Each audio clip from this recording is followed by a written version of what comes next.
Il y a des jours où tu te réveilles avec un poids. Pas physique, spirituel. Ce poids, tu le connais bien.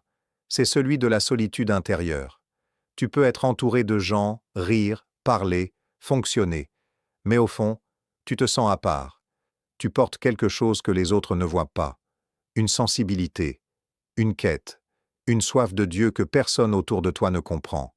Et parfois, cette différence te fait douter. Pourquoi suis-je comme ça? Pourquoi je ne peux pas être comme les autres? Pourquoi cette faim spirituelle ne me lâche jamais? Peut-être qu'aujourd'hui, tu as fait quelque chose, un geste simple. Tu as prié, tu as pardonné, tu as choisi de ne pas répondre à la provocation, tu as résisté à cette tentation. Tu as donné alors que tu n'avais presque rien. Et dans ta tête, une voix t'a murmuré « ça ne sert à rien, personne ne le voit. Dieu s'en fiche, mais c'est là que tu te trompes. » Parce que ce que tu ne sais pas, c'est qu'au moment précis où tu as fait ce choix, quelque chose s'est produit dans le royaume invisible. Les anges se sont mobilisés, les démons ont reculé, une porte s'est ouverte. Dieu n'a pas manqué ce moment, il l'attendait. Laisse-moi te dire ce que Dieu a vu aujourd'hui.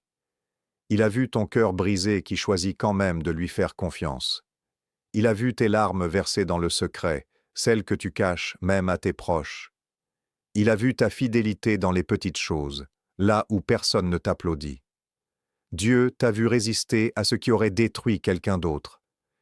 Il t'a vu te relever après cette chute que tu croyais fatale.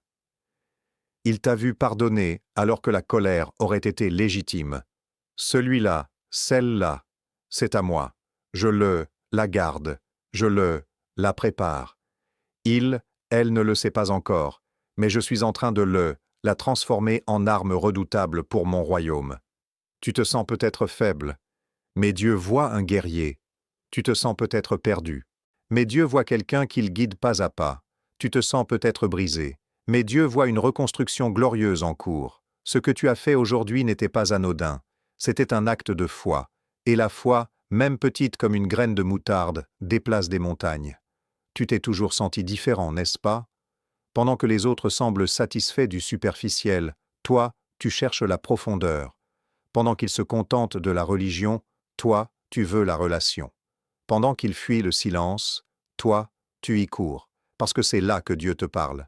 Cette différence, tu l'as peut-être maudite. Tu as peut-être prié pour être normal, pour ne plus ressentir ce feu intérieur, pour enfin trouver ta place parmi les tièdes. Mais écoute-moi bien, ta différence n'est pas une malédiction, c'est un sceau divin. Dieu ne t'a pas fait comme les autres parce qu'il ne t'appelle pas à une vie ordinaire. Il t'a marqué, mis à part, consacré. Si tu te reconnais dans ces mots, écris « Je suis choisi » en commentaire. Déclare-le, proclame-le, que le ciel et la terre l'entendent. Parce que cette déclaration, ce n'est pas juste des mots, c'est un acte de guerre spirituelle. C'est toi qui refuses l'identité que l'ennemi a essayé de te coller. C'est toi qui acceptes enfin qui Dieu dit que tu es. Le complot de l'ennemi, 2100 caractères. Maintenant, il faut que tu comprennes quelque chose de crucial. L'ennemi sait qui tu es. Il sait que tu n'es pas un chrétien du dimanche. Il sait que tu n'es pas là pour jouer. Il sait que si tu entres pleinement dans ton appel, des chaînes vont se briser, des âmes vont être libérées, des territoires vont être repris. Alors, il a mis en place une stratégie, te faire douter de ta valeur. Il t'envoie l'isolement pour que tu penses que tu es seul. Il amplifie tes erreurs pour que tu penses que tu es disqualifié. Il te murmure que tu n'es pas assez saint, assez fort, assez pur pour être utilisé par Dieu.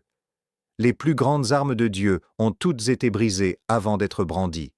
Moïse était meurtrier, David était adultère, Pierre a renié Jésus, Paul a persécuté l'Église. Non pas malgré leurs failles, mais à travers leur repentance, leur humilité, leur soif de transformation. Si l'ennemi t'a menti sur ton identité, écris « Je reprends mon identité ». Reprends ce qu'il t'a volé. Ton assurance, ta dignité, ta place dans le plan de Dieu. Revenons à aujourd'hui.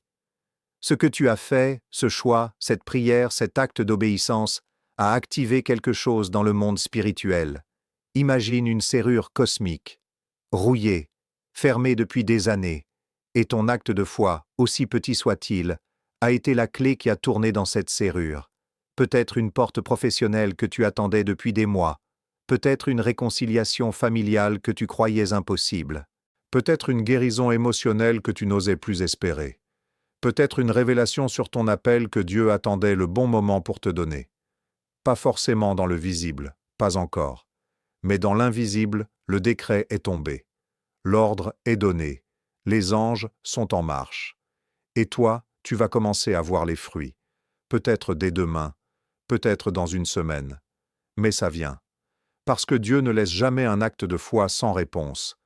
Ferme les yeux un instant. Imagine. Dieu se tient devant toi. Dans ses mains, il y a une enveloppe, scellée, avec ton nom dessus. À l'intérieur, tout ce qu'il a préparé pour toi. Les promesses, les percées, les miracles, les portes, les connexions, les réponses à tes prières silencieuses. Mais cette enveloppe, il ne te la forcera jamais. Il attend que tu la prennes. Et sais-tu ce qui ouvre cette enveloppe? La foi, l'obéissance, la déclaration. Ce n'est pas magique, ce n'est pas une formule, mais c'est un principe spirituel. Dieu honore ceux qui l'honorent. Quand tu le choisis dans le secret, il te choisit publiquement. Quand tu lui fais confiance dans l'épreuve, il te fait asseoir à la table des vainqueurs. Si tu veux recevoir ce que Dieu a préparé pour toi, écris maintenant en commentaire. Déclare-le avec foi. Pas avec doute. Pas avec « on verra bien », mais avec conviction. Parce que Dieu ne répond pas à la curiosité. Il répond à la foi.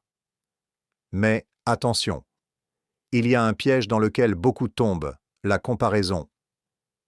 Tu regardes autour de toi et tu vois des gens qui semblent bénis, qui progressent, qui ont l'air de vivre leur meilleure vie. Et toi, tu te dis, tu ne vois qu'une partie de leur histoire. Tu ne vois pas leurs nuits blanches, leurs combats intérieurs, leurs sacrifices cachés, leurs saisons de désert, et surtout, tu ne connais pas leur appel, leur calendrier divin, leur processus de préparation. Dieu ne t'a pas appelé à leur chemin. Il t'a appelé au tien. Et ton chemin, avec ses détours, ses retards apparents, ses pauses forcées, tout cela fait partie du plan. Dieu te prépare pour quelque chose de spécifique, quelque chose que personne d'autre ne peut accomplir à ta place. Arrête de comparer ton chapitre 3 au chapitre 20 de quelqu'un d'autre. Fais confiance à ton rythme, à ton timing, à ton Dieu. Je reste dans ma voie si tu choisis de ne plus te comparer. Maintenant, je veux que tu comprennes quelque chose de fondamental. L'élévation que Dieu prépare pour toi ne ressemble à rien de ce que tu as connu. Ce n'est pas juste une promotion, ce n'est pas juste une bénédiction matérielle, ce n'est pas juste un miracle ponctuel, un changement de niveau spirituel. Dieu veut t'élever. Dans ta relation avec lui, plus de profondeur, plus d'intimité. Dans ton autorité spirituelle, plus de discernement, plus de puissance dans la prière. Dans ton impact, plus de vies touchées, plus de territoires libérés. Dans ton identité, plus de clarté sur qui tu es et pourquoi tu es ici. Mais cette élévation demande quelque chose de toi. Que tu acceptes de quitter le confort de la médiocrité. Parce qu'on ne peut pas monter en restant assis.